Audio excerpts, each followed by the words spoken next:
Hey, hey, hey, hey, hey. Happy New Year. That's a thing I've done my whole life. I always say Happy New Year if I haven't seen someone since New Year's Eve. And then eventually I just stop. But right now I'm feeling that vibe that everything's fresh, everything's new.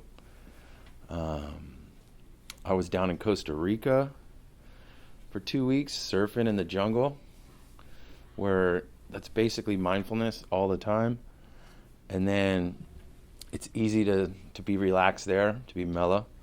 And then when you come back and you hear, oh boy, a lot of stuff going on. A lot of us probably had tested for COVID for the first time, the nervousness of that. Oh, what's it going to do? Did I get anybody sick? There's a lot of pressure with that. And I'm here to offer a little break. A little break. So let's give it a shot. Let me clear my throat. I did this about 20 years ago. I was in a classroom of kids. They were just out of their minds, just super hypey, getting crazy. And I said, tranquilo. And then they all looked at me kind of weird. They're like, what? I said, tranquilo. Say tranquilo. Everybody in the room, try it. Say, tranquilo. Ready? Tranquilo. One more time. Tranquilo. Now, the thought with that is it means, I guess, tranquil in Spanish. But the idea is that you were thinking about the word, you were saying it, you were putting effort into that, and that's what you did for about maybe 10 seconds. And then if we sit quietly, new thoughts will arise. So I want to offer you this idea that we're going to start the practice today. So find a position that's, signifies that you're going to start taking a break from doing everything that you've been doing so far today, and just dedicate a little quiet time for the mind to get a little break. And then that's where the growth comes from. Why mindfulness works is that if you're stuck in repetitive thought patterns all day long, you're going to burn out. And this is the perfect time in our society for repetitive thought patterns, like we talked about with the Omicron. So what I offer is, I'm going to name my breath. On the in-breath, I'm going to say, like we said, tranquilo. I'm going to say a name for my in-breath, and I'm going to say another name for my out-breath. And I'm actually going to do pura on the in-breath and vida on the out-breath. And when I do it, whatever word you choose, it could be short, but I like a long. Like as long as my breath's coming in, I kind of say in my head the word I choose, kind of long. So we're going to do that for a couple minutes. So pick something that you will focus the mind on naming the in-breath, naming the out-breath. And when you forget that that's what you're doing, because we all will, I'll remind you. And then you come back to naming your breath. Maybe you can do it for a full 2 minutes. And if you're naming your breath, the mind's not going to take you into future tripping, worrying about the past, nervous about what's happening. You're just thinking about naming your breath. All right, everybody?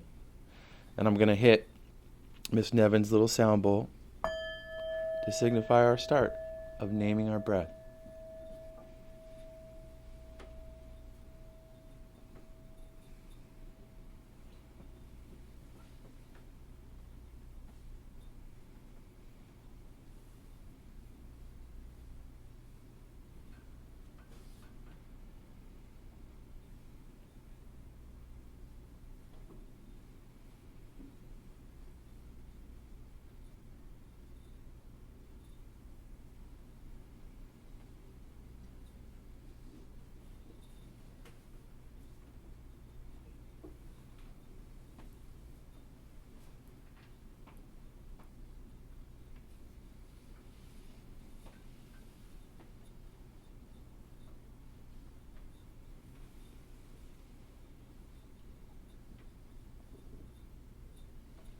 And as you're naming the breath,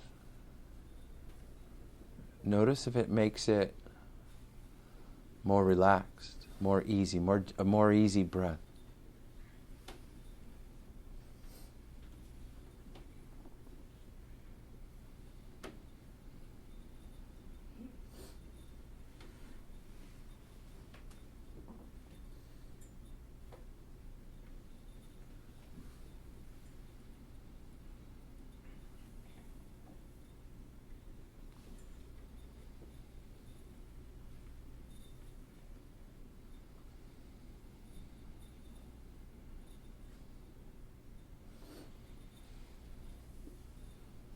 And as you're naming your breath, say you kind of got caught up in a story, there's nothing wrong with that.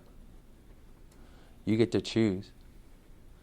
Say you've had a problem with mindfulness and getting lost and maybe having negative thoughts. That's okay.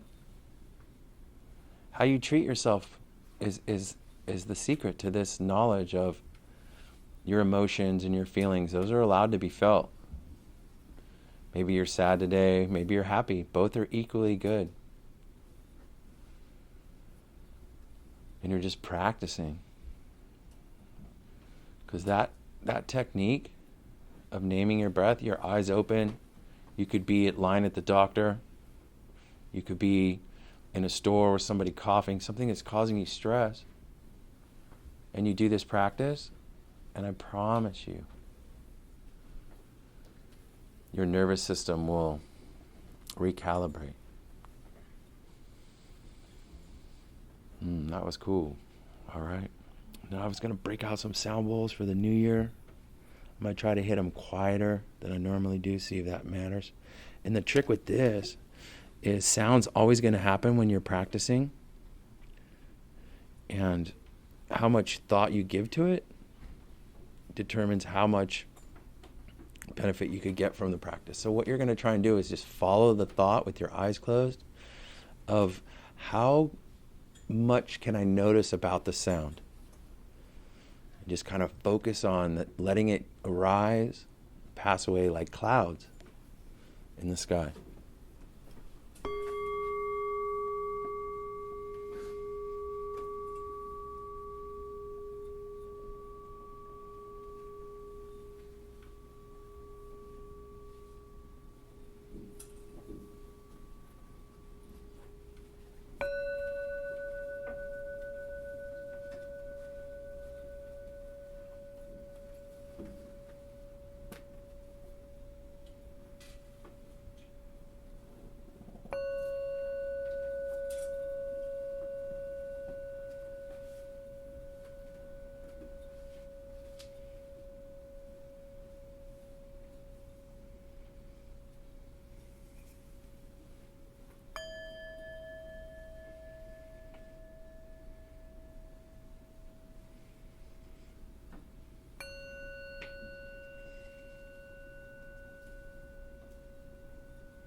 Really thankful for everybody who decided to show up for school today. I'm in a classroom, Miss Nevin's room. It's like everybody's here. How awesome is that? We got this. Go work, R and horrors.